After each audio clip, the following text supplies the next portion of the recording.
Thank you. Hi, everyone. It's Plastic EP coming in from Melbourne, Australia. And let me tell you, one of the greatest photographers out there, world class, is David Spindel. And he was there when John and Yoko were recording Double Fantasy. And not only that, he was in Central Park when Yoko was there for Strawberry Fields. Now, I just want to welcome you, David. How are you today? I'm doing great. I'm living here in sunny Arizona. I left New York 18 years ago to get away from all the BS, and I'm doing just great. I worked for Major League Baseball for 25 years, amongst everything else I did. And now I'm photographing cowboys. Unbelievable. Now, David, I want you to go through some of the books that you've actually done. Tell everyone about each book. Well, one of the first books Yoko produced was called The Summer of 1980, which has 8 of my photographs in it. Then a couple of years later, someone did another book called Starting Over, which has 16 of my photographs in it. And at some point, PBS in New York did a documentary on John and used 16 of my photographs, which was amazing. The funniest part about the special, I was at Lincoln Center for the premiere, and I'm sitting next to me is this guy, Munch, who played on Law and Order. And he says, the video starts off, and first you hear John talking, and he's ordering sushi. And he says to the guy on the phone, "Hey, don't tell anyone it's John Lennon, and say it's an order for Yoko Ono." And he starts drawing something on the screen. You see someone drawing something like it's John making a cartoon, and it turns into one of my photographs. And John, the actor, said, "That's fucking awesome." I said, "I beg your pardon?" He said, "Yeah, that's terrific." I said, "Well, thank you." He said, "What are you talking about?" I said, "Well, I'm the photographer who took it." So he told me bullshit. I said, "No, it's not. In my pocket, I happen to have, which I have here, postcards I did of John. And the one photograph that was on the screen happened to be the one photograph I had as a postcard." So he said, "Oh, excuse me, I'm sitting next to someone that's famous." I said, "Hey, Munch, you're not doing so bad either." You know, he's been on Law and Can Order you show for us 40 each years. one of those photos in your hand? Do you mind just showing one at a time? It's fascinating. Sure. Tell us about each photo. Well, was John when he was recording, in the Double Fantasy album. He was in the recording booth. This is another one. I shot some color shots. Yoko mainly wanted black and white, but I figured while I'm there, I'm not going to listen to her. I'm going to shoot some color anyway, which I did. And then later she used this shot on a CD.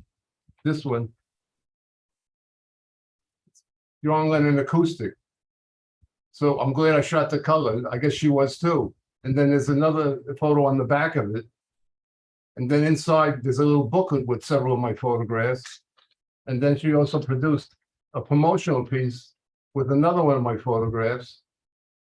And she paid me very nicely. I would have done it for free, but when she offered me money, I wasn't going to be stupid and say no. Here's another one where he's just sitting there, thinking about things. That's a great photo. Every photo you took is great. Look at that one. That's a great photo as well. Yeah. And, well, you get a kick out of it. This is my business card. Yeah, that's even better. It says, "Don't rack your brains." And then you turn it over and it shows, all the different things I've done. Up here is Yogi Berra and Joe DiMaggio and a lot of other celebrities, Joe Pesci. I mean, I photographed over 100 celebrities in my career. You know, Ringo did a song called "Wreck My Brain." No, I didn't. I should look it up on YouTube. "Wreck My Brain" by Ringo Starr. That's the fun. Oh, some guys call me. That's fine. Let's continue with the photos. Yeah. Is that it? This is a collage I put together of 3 different photos that I had. That's fantastic. And what did I miss anything? I think those are the only postcards I made up. But then, this is my press pass when they had the show at Lincoln Center. I save everything. That's but good, David. I've done a lot of different books, but the main one I'm happy is, this John Lennon Double Fantasy. It's almost 100 pages of photographs. How many photos you got in that? There's probably 50 to 75. Oh, that's fantastic, isn't it? Isn't it great when you look back? I'm just saying that you're part of John Lennon's history by being there at the record plant. So tell me, how it came about that you got the job to go and photograph him in there. Oh, you're gonna love the story, how it came about. When I graduated college, I tried to get a job and everyone would say, do you have any experience? I felt like saying, you idiot, I just graduated. Where the hell am I gonna have experience from? So, finally someone did me a favor. They gave me a job for $60 a week when I graduated. I mean, it didn't even cover my rent where I lived. And I had just gotten married. So I said, someday when I get my own studio, if someone asks me if they, is applying for a job, I'll say, do you have experience? If they say no, I'll say you're hired. So the story is that when I finally had my own studio, my wife and I were building a new house, and the architect's fiance wanted to be a rep for a photographer. So I said, here's my chance. You can rep me. She says, how can I rep you? You're a famous guy. I don't know anything. I said, I'll teach you the business in a couple of days. You come in, we'll spend some time together. After she went out, she calls me up, says, my brother-in-law to be got a job working for some musicians and they want to hire you. I said, who? We can't tell you. It's a surprise. This guy hasn't done anything in 5 years. I said, well, I didn't follow music to see who retired 5 years ago, whatever. So I said, I'll put together a portfolio that, they'll never go for, because I really didn't want to photograph someone I don't know who I'm going to photograph. Because I worked for Kiss and some other groups in the 70s. I did Kiss the Elder album cover and a few other things. So I gave them a price. Oh, first I gave them, the portfolio, and they loved it. I had all still lifes. I had a shot of a Negro woman nursing a white baby. I said, son of a bitch, they won't go for that. They said, they love your work. I said, who are they?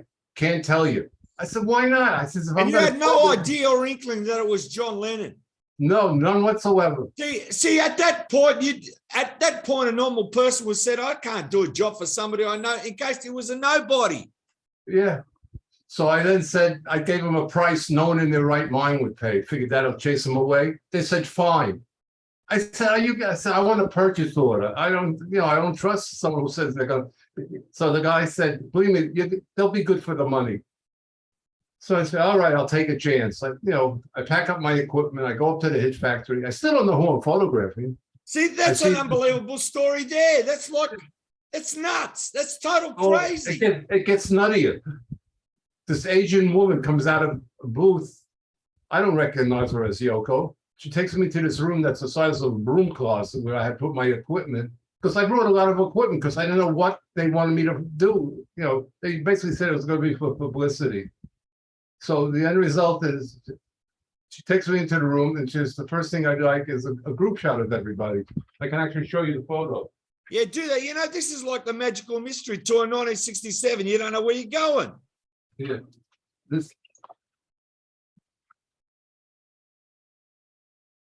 Just tell me, is that not an amazing photo? That's like a life work. Who gets the chance to do that? Yeah.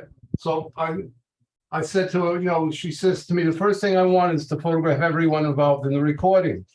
So I said, okay, but we can't do it in this room. It's too small. It's like trying to stick 15 people in a phone booth like they did back in the 50s. So we go out, we find a reception area. I said, this will work. There's a couch. It's not exactly what I would like to do. I'd like to do something equal to my talent, but I had to just work with what I had to do. I go back into the room where my equipment was. I start moving, and there's a guy lying on the floor getting a massage with this girl with hair going down her back, tones to her backside. I said, oh my God, these guys got it made. The guy turns over, and it's John Lennon. My pants turned brown. I couldn't believe it. I'm going to photograph John Lennon. That's how I ended up photographing him. Can I ask you, that's a beautiful photo, the one you've shown. There's a lot of photography people watching this. What camera and what lens did you use for that shot? Well, I shot everything with 35 millimeter. What was interesting is I said to John, when I realized I was photographing him, and I joked with him when he said, I saw he was getting a massage. John said to me, I usually charge people to watch me get a massage. I said, well, John, I usually charge people to move my equipment. He said, you're a funny guy. I'm going to like working with you. And that's basically how I met him.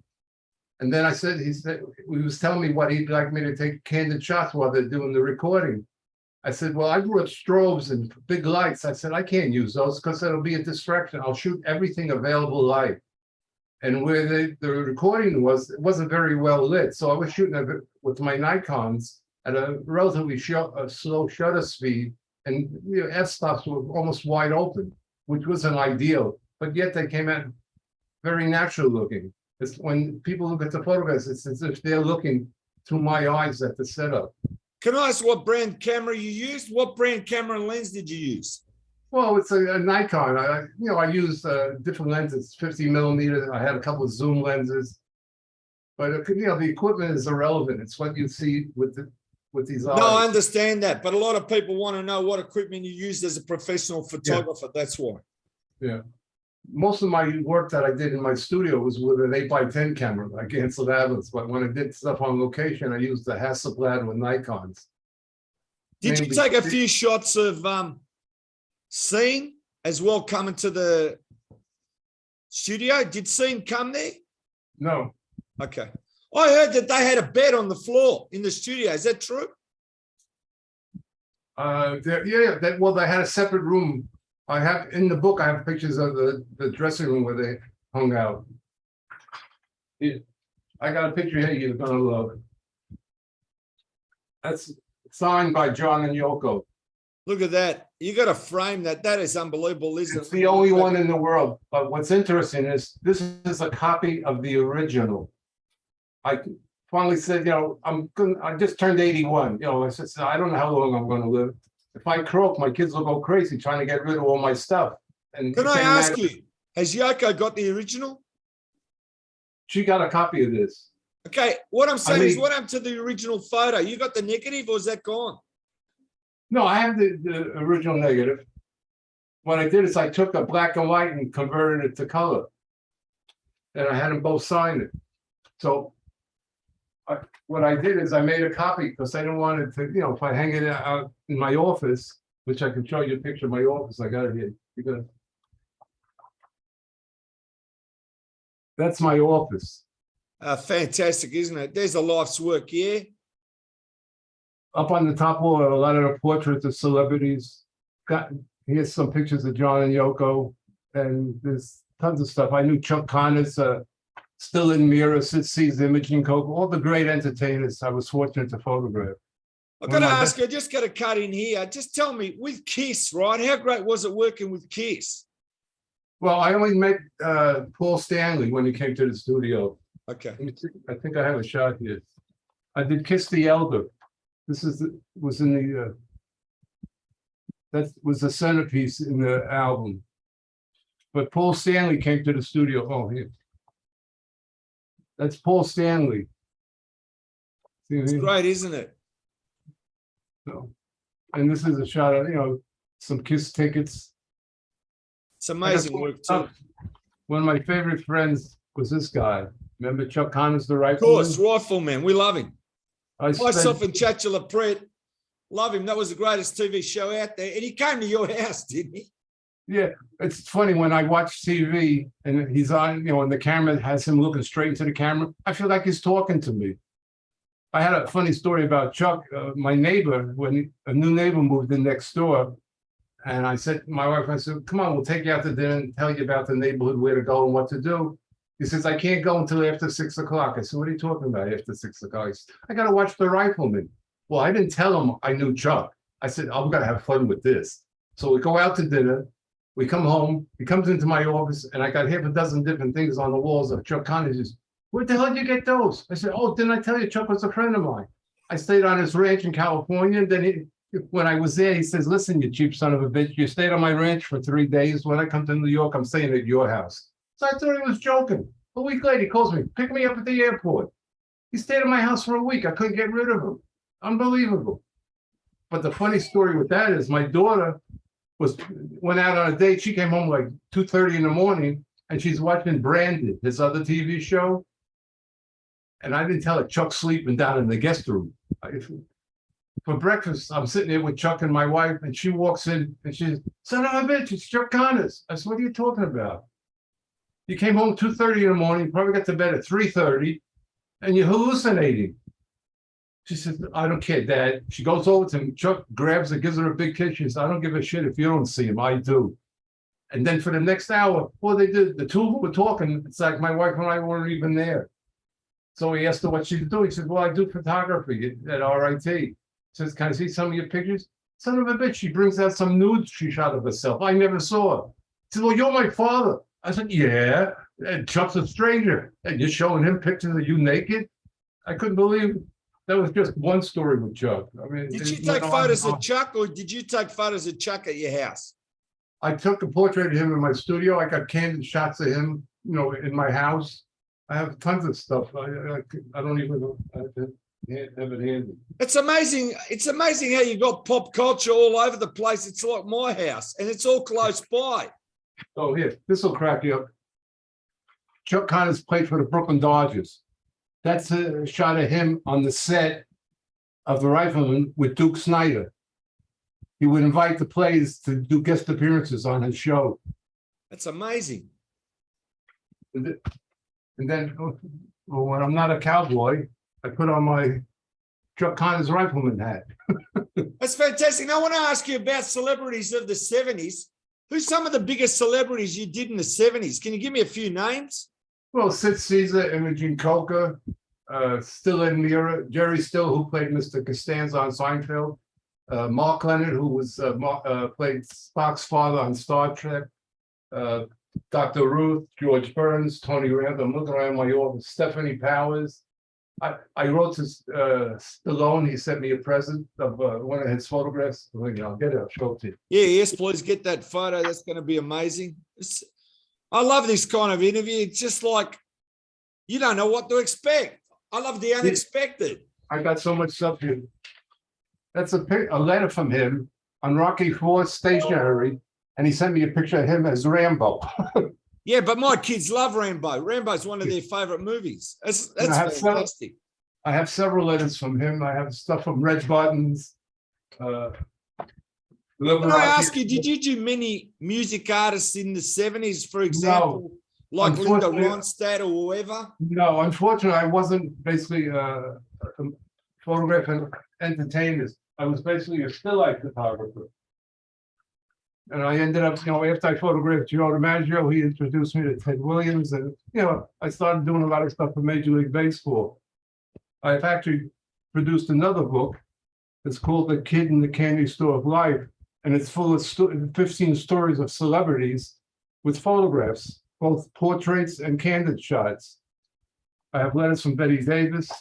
I had a movie theater in my home back in New York.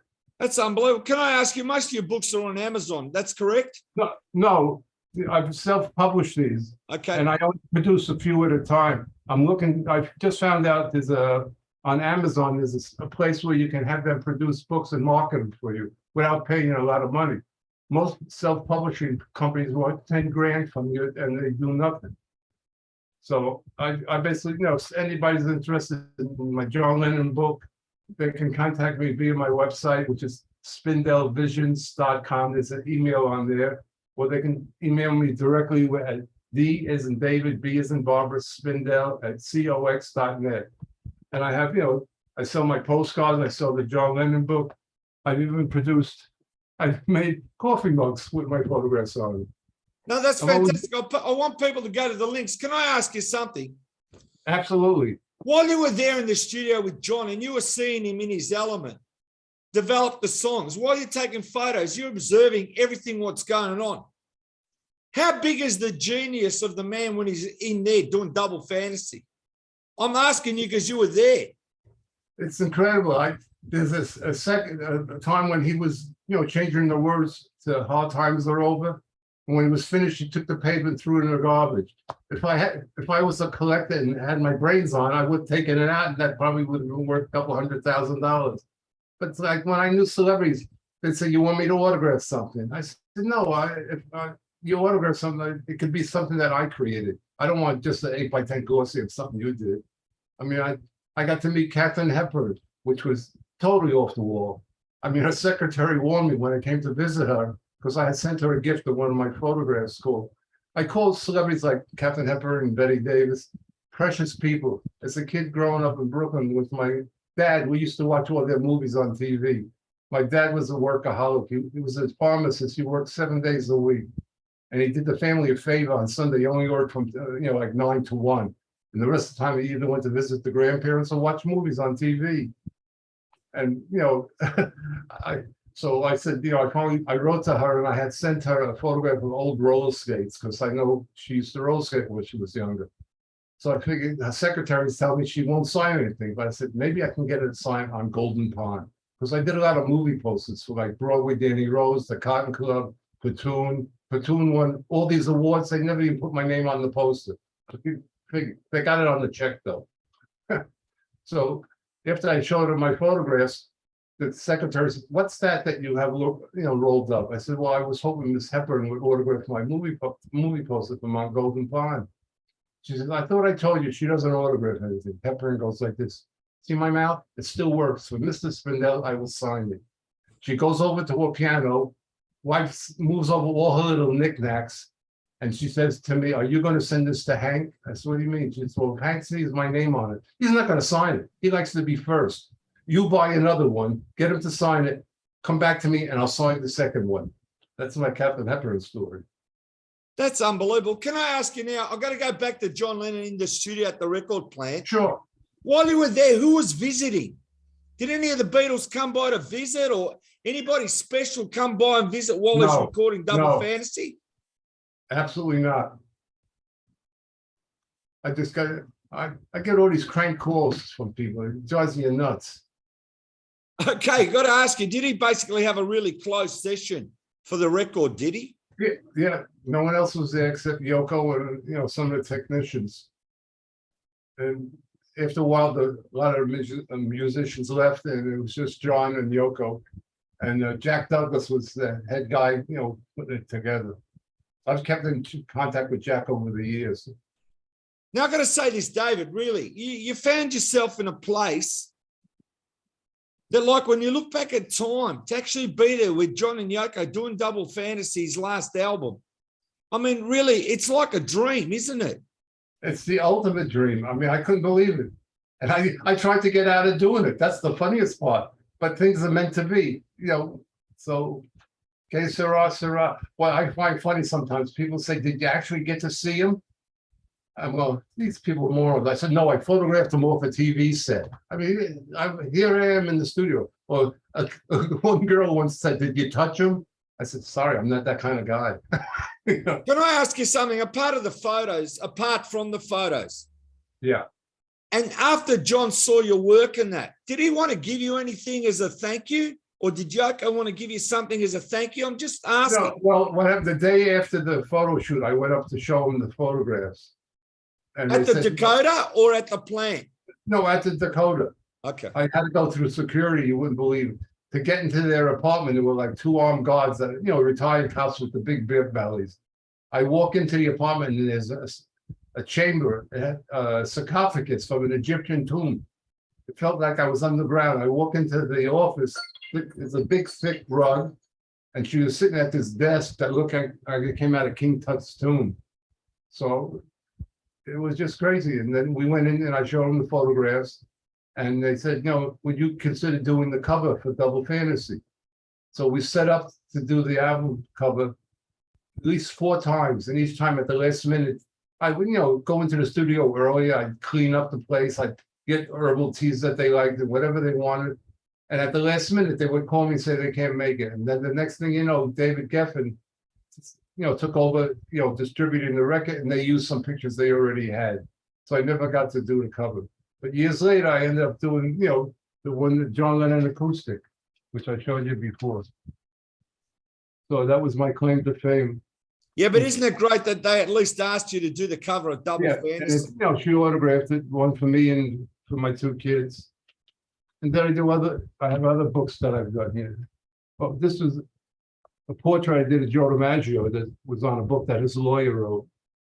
And I did a lot of people go onto my website, which is spindelvisions.com. They can see a whole host of stuff I've done for over 60 years.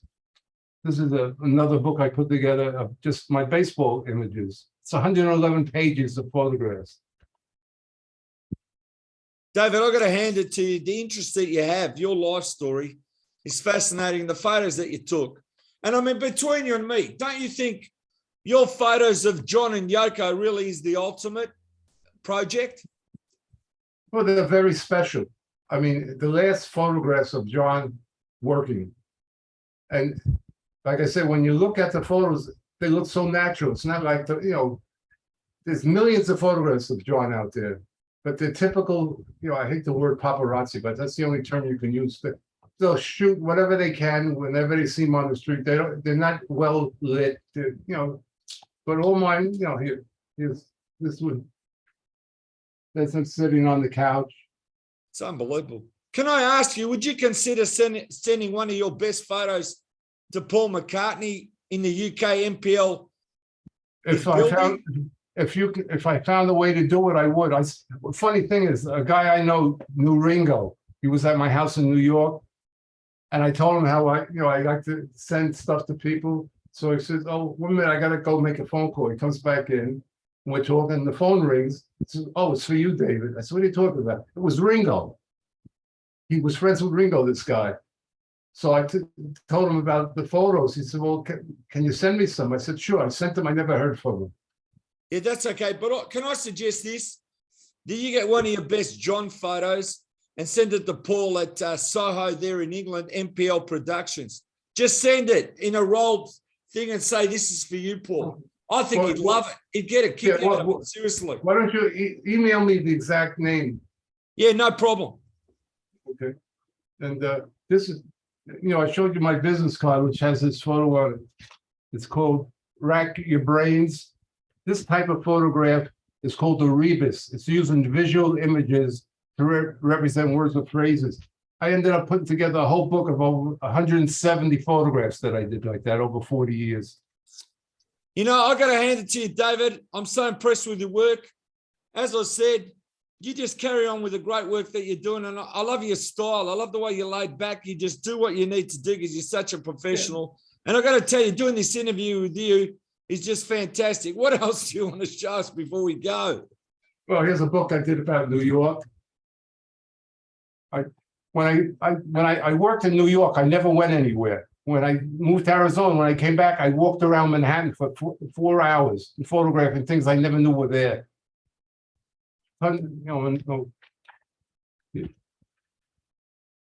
That's the World Trade Center. When the accident happened with the Trade Center, I worked for the Red Cross. They wanted me to go down there and take photographs. I couldn't do it. I just deal with that. Anyway, David, I just want to say, I want to thank you so much.